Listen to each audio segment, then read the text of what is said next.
Baby. Imagine yourself as a baby. You would look at that baby and think they lacked nothing. That baby came complete. Their value was innate from their first breath.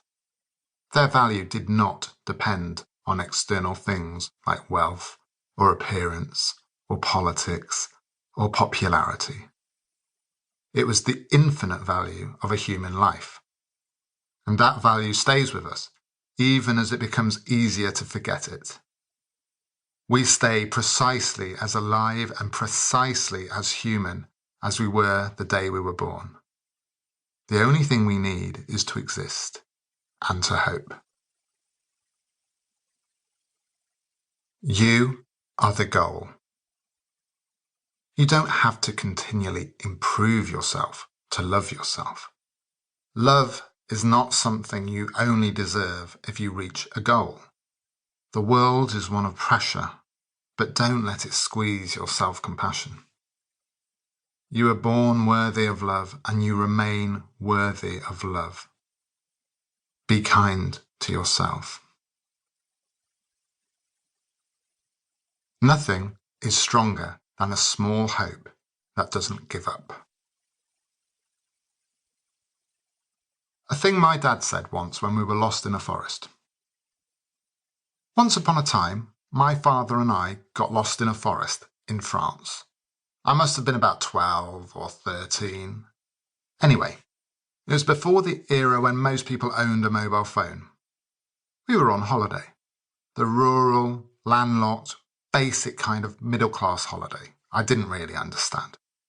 It was in the Loire Valley, and we had gone for a run. About half an hour in, my dad realised the truth. Oh, it seems that we're lost. We walked round and round in circles, trying to find the path, but with no luck. My dad asked two men, poachers, for directions, and they sent us the wrong way. I could tell my dad was starting to panic, even as he was trying to hide it from me.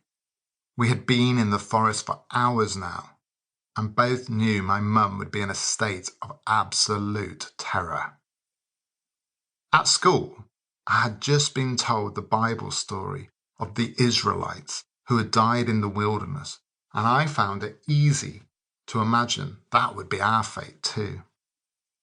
If we keep going in a straight line, we'll get out of here, my dad said.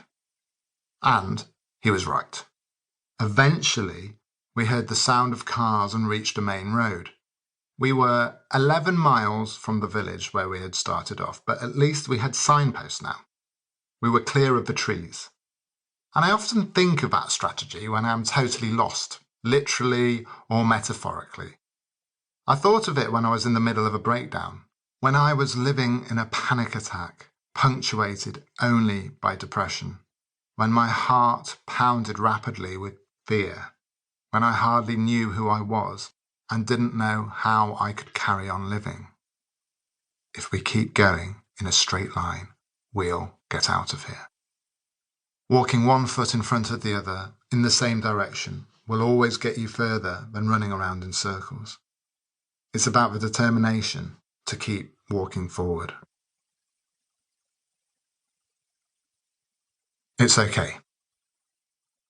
It's okay to be broken. It's okay to wear the scars of experience. It's okay to be a mess. It's okay to be the teacup with a chip in it. That's the one with the story. It's okay to be sentimental and whimsical and cry bittersweet tears at songs and movies you aren't supposed to love. It's okay to like what you like. It's okay to like things for literally no other reason than because you like them and not because they are cool or clever or popular. It's okay to let people find you. You don't have to spread yourself so thin you become invisible. You don't have to always be the person reaching out. You can sometimes allow yourself to be reached. As the great writer Anne Lamott puts it, lighthouses don't go running all over an island for boats to save. They just stand there, shining. It's okay not to make the most of every chunk of time. It's okay to be who you are. It's okay. Power. Marcus Aurelius, Roman emperor and Stoic philosopher, thought that if we are distressed about something external, the pain is not due to the thing itself, but to your estimate of it, and this you have the power to revoke at any moment. I love this, but also know from experience that finding that power can be near impossible at times. We can't just click our fingers and be rid of, say, grief or the stress of work or health worries. When we are lost in the forest, our fear might not be directly caused by the forest or our being lost in said forest.